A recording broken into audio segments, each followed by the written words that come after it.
तो परमेश्वर ने हमें जो सत्संग सुनाए हैं वो हमें इसी बात के लिए सुनाए हैं। और हमने उन 4-4 मिनट के या 5-5 मिनट के ऑडियो और वीडियो के आधार से भक्ति नहीं करनी है। हमने उन ऑडियो और वीडियो के आधार से भक्ति करनी है जो परमात्मा ने रातों को जाग जाग के 4-4 घंटे के बनाए। सत्संग हमने उनका सहारा लेना है, उनको आधार बनाना है। एक सत्संग में परमात्मा ने बताया था कि भाई हमने नया नया नाम लिया था और पहले परमात्मा छुडानी धाम पे जाया करते थे, क्योंकि हमारे दादा गुरुदेव जी ज्यादातर वहीं पे सत्संग किया करते थे। तो गुरुदेव ने कहा कि हम लोग वहीं पे जाया करते थे और जाते थे। वहां जाते थे तो बड़े बड़े जो भगत थे हमारे से पहले, जो लाल लाल वस्त्र पहन के भी रहा करते थे, गुरु जी के पास में रहा करते थे, वो हमें यही कहा करते थे कि भाई कोई दिक्कत नहीं है, महीने में 1-2 बार धाम पे आ जाया करो, धोख मार जाया करो, जो भी चढ़ावा चढ़ाना यहाँ पे चढ़ा दिया करो, मुक्ति कहीं नहीं जाएगी। तो गुरु जी बोले भाई हम बड़े प्रसन्न होते, ये लो जी कति जमा आसान काम है, या छुड़ानी रही। और हर महीने जाते थे, धोख लगाते थे। फिर परमात्मा ने क्या बताया, गुरुदेव ने, फिर मालिक ने बताया कि फिर आगे जाके हमें पता चला इन बातों का कि या तो माता की सी धोख थी। बोलो सतगुरुदेव की जय हो। अब देखो बंदी छोड़, आपने उपदेश तो ले रखा सभी ने कि ये जो मंत्र आपको सांस का सुमन हमने दे रखा है कितना कीमती है। इस 3 लोक का सबसे उत्तम नाम है ये सांस के जो दोनों आपको मंत्र दे रखे हैं। उसके बारे में उसके बाद फिर सार नाम है जो सोहम ऊपर और है, सत सुकृत एक नाम और सब हंसों का बास है, नहीं बस्ती नहीं गाम।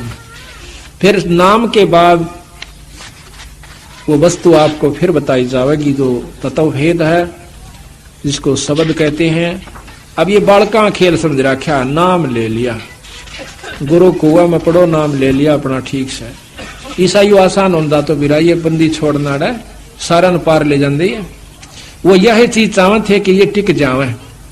बंदी छोड़ना खुद लीला करी, 64 लाख से सो गए थे।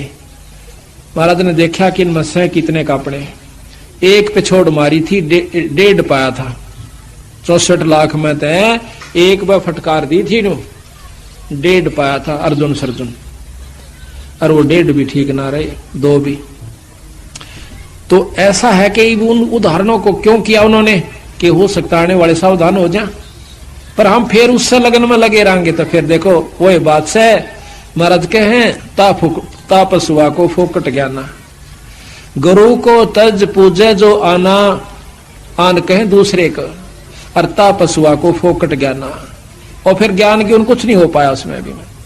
अब एक बात बताइए, कई भक्त ऐसा महसूस करते हैं, हमारी भी वहां पर पहले बातचीत होती थी, हम जाया करते थे जब तक हमें गुरु आदेश उपदेश नहीं था देने का बंदी छोड़ने, तब हम जाते थे, हर व्यक्ति से बात करते थे, संत से बात करते थे, चेष्टा होया करती थी।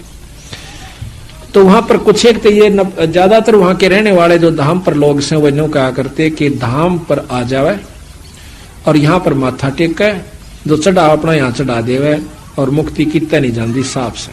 क्यों कि महाराज ने कहते हम हैं शब्द शब्द हम माही, हमसे भिन्न और कुछ नहीं। तो हम बड़े खुश होते भाई तजमा आसान से या छुड़ानी रही कि 8 से आए महीने चले जा करेंगे। परंतु जब गहराई में गए, जब पता चला कि हम हैं शब्द शब्द हम माही, हमसे भिन्न और हम मीन परमात्मा, वो परमात्मा है और वही रूप है शब्द का। क्या रूप है? वो शब्द स्वरूप ही आए थे कबीर साहब और गरीबदास जी, वो ईश्वरीय शक्ति लेकर आए थे, पर उस शब्द को पाकर ही शब्द को पाया जा सके। तो जब तक हम विधि से नहीं चलेंगे फिर इतना बड़े ग्रंथ की क्या जरूरत थी, 4 बात लिख जाते कि छुदानी आ जाकर और माथा टेक जाकर और फिर हो गए पार। इतने बड़े पापड़ बेल रखे, वो बावड़ो था। ये पता चला उन बातों का कि कितने डूब रहे थे बंदी छोड़ के अंशों का। वह तो फिर एक माता धोख होगी, कदे मारा उन्हें फिर उसमें क्या फर्क रहेगा जो आम मन भोरी जहां से पिंडारा से। तो वस्तु जो से देखो, हम धाम को प्रथम मानते हैं और मानना भी पड़ेगा, क्योंकि जैसे भगवान कृष्ण मथुरा में आए थे तो मथुरा एक बहुत ही पूजनीय और आदरणीय कृष्ण भक्तों के लिए रहेगी जब तक पृथ्वी है। इसी प्रकार हमारे लिए हमारा छुडानी धाम यानी जान से भी प्यारा रहेगा, क्योंकि उस रज रज पे, उसकी कण कण पे हमारे बंदी छोड़ के चरण टेके हुए से उस धरती की धूड़ भी हमारा लग जावे है तो हम धन्य हो जाते हैं, लेकिन मुक्ति होगी नाम तय। महाराज कहते हैं भूमि भरोसे बूढ़ है और कलपत है दो दीन, भूमि का भरोसा ना रही हो। कहा करते कि काशी में रहने वाले की तो मुक्ति हो से और मगर गद्दा हो बंदी छोड़ने का, अच्छे काम करनिया शुभ काम करने वाला कितना रहो। अगर शुभ का शुभ में अपना अंतर आगी तक कितना बसियो गधे की जोनी में जाओगे। महाराज गरीबदास जी कहते हैं कि मुक्ति खेत मथुरापुरी और किन्ना कृष्ण तलोल और कंस के चानूर से उड़ा फिरते डामाडोल। वह तो मथुरापुरी थी, यानी उसको तो मुक्ति धाम बोलते हैं, तो वहां पर भी राम कृष्ण कंस कृष्ण के का बक्कल उतरा। अब ये उनका संविधान है सदगुरुओं का, इनको हमने मानना पड़ेगा।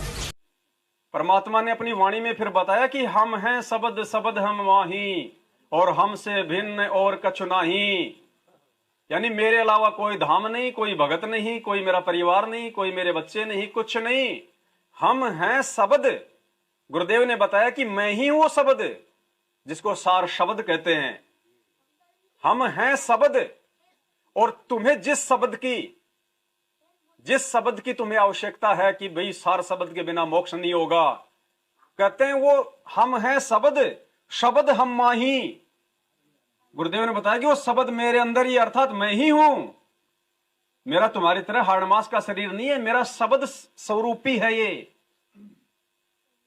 ये नूरी शरीर है, ये विदेही है। हम हैं शब्द। गुरुदेव ने बताया कि मेरा शब्द रूप है। अके नाम कहा नहीं जाई, इसको बोलना नहीं है, इसको बोल के जाप नहीं करना, सूरत से जाप करना है। ये बोल के सुना दिया, लेकिन इसका जाप बोल कर नहीं होगा, इसलिए अके कहा है। विधेय इसलिए कहा इसको कि जैसे परमात्मा का भी शरीर था और धर्मदास का भी शरीर था, लेकिन परमात्मा विधेयी कहा करते, विलक्षण देही थी उनकी, साकार हैं थे भी, हैं भी, उस समय प्रकट थे, अब भी है। और इसी प्रकार इस मंत्र को विधेय मंत्र का शब्द रूप उसको कहते हैं जो जब चाहे जहां पे जो प्रकट हो जाए। शब्द यानी शक्ति, जिसका कोई रूप नहीं है उसको कहते हैं शब्द। जो मर्जी रूप बना ले। जैसे हम एक फिल्मी गाना सुना करते थे, पानी रे पानी तेरा रंग कैसा, जिसमें मिला दो बन जाए उस जैसा। पानी को लाल कलर में डाल दो तो लाल हो जाएगा, हरे में डाल दो तो हरा हो जाएगा। पानी का अपना कोई रूप नहीं है ना, वो ट्रांसपेरेंट होता है। जब तालाब में बिल्कुल साफ होता है तो देखो बिल्कुल अंदर तक का उसमें दिखाई दे जाता है। आप मटके में पानी डाल के उसको आधी घंटा छोड़ दो, फिर देखो अंदर अगर मिट्टी का छोटा सा भी यदि कोई कण होगा तो पानी के अंदर से वो दिखाई दे जाएगा। इस प्रकार हमारे पूज्य गुरुदेव सतगुरु रामपाल जी भगवान ये विदेह परमात्मा है। इनका तेज पुंज का शरीर है इस परमेश्वर का। ये शब्द स्वरूपी राम है। देखो हम नित्य नियम पढ़ते हैं रोज, पर क्या क्या पढ़ते हैं? गरीब ऐसा सतगुरु हम मिला, तेज पुंज की लोए, तन मन अर्पू शीस को होनी होय सु हो। गरीब ऐसा सतगुरु हम मिला, शब्द स्वरूपी अंग, झिलमिल नूर जहूर है।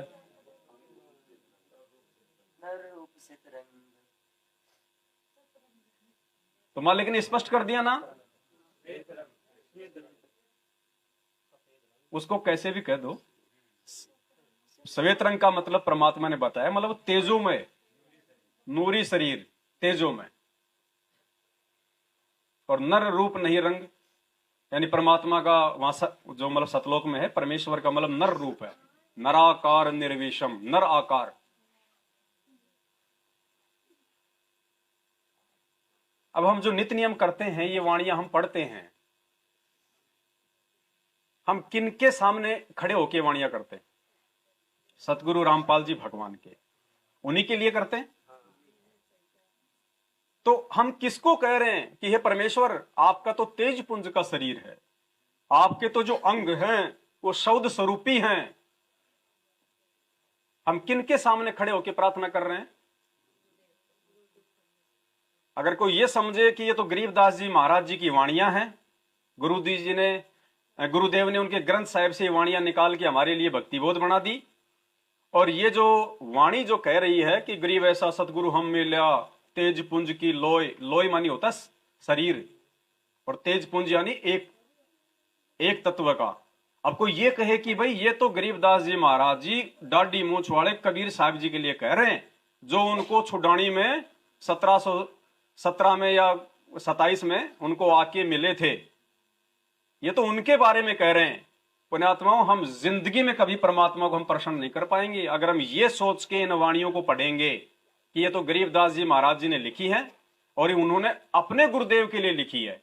तो हम कभी जिंदगी में ना तो अपने गुरुदेव को तेजपुंज का मान पाएंगे, ना हम उनको शब्द स्वरूपी मान पाएंगे, और जिंदगी में हम इस भक्ति मार्ग से हम पीछे रह जाएंगे। लिखी जरूर गरीबदास जी महाराज जी ने है गोपाल दास जी के माध्यम से, लेकिन लिखी है किसके लिए?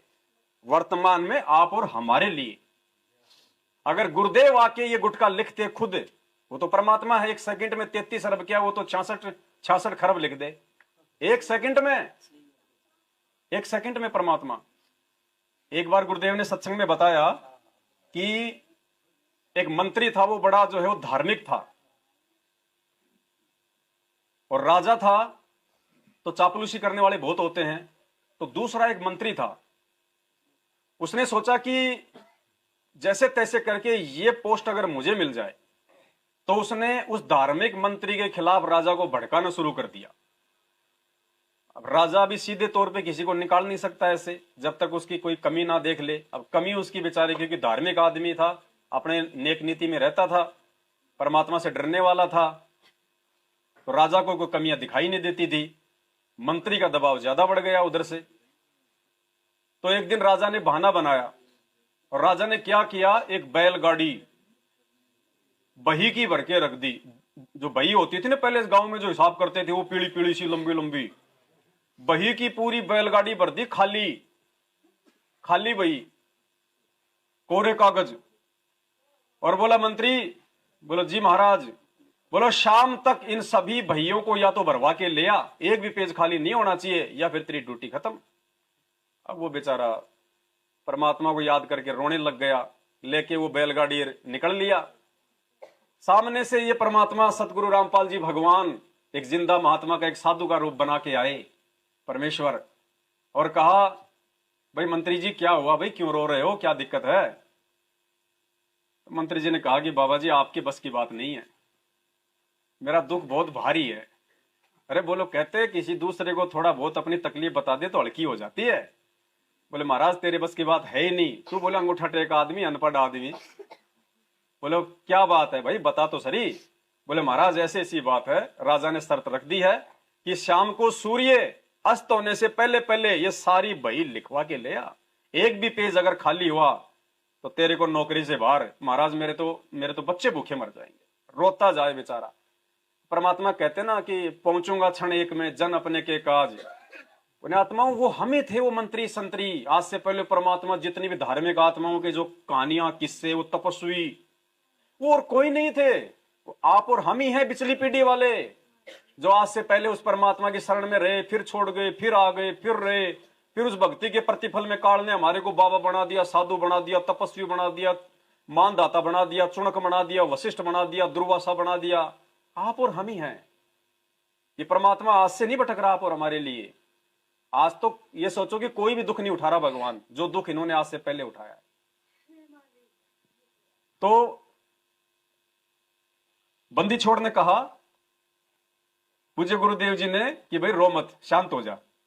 और परमात्मा एक लकड़ी सी ले रखी हाथ में, अंतर्यामी थे, उनको तो पहले पता था, और जाके पीछे 2-4 डंडी मारी, खींच के उनके भैयों के, और बोले जा दे दे राजा को।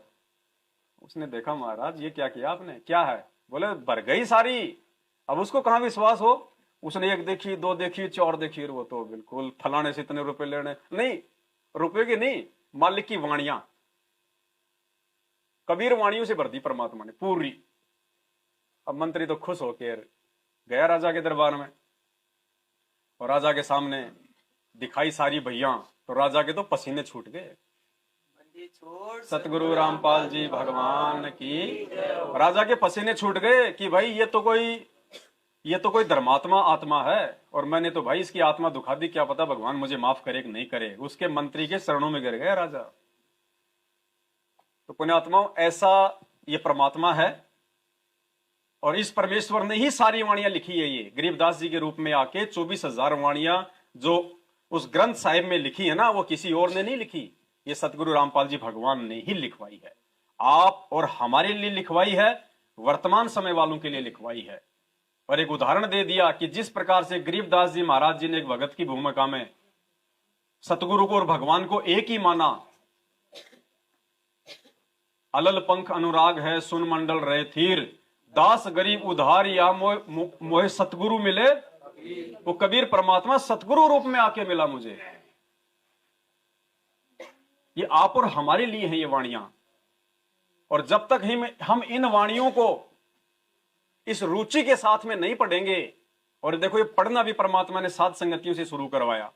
आज से पहले तो बेचारी धूल जम रही थी इनके ऊपर, ला के रख देते थे हैं, और धूल जम जाती थी। सप्ताह भर में जब कभी दरबार साफ करते थे थोड़ा कपड़ा इनके भी मार देते थे।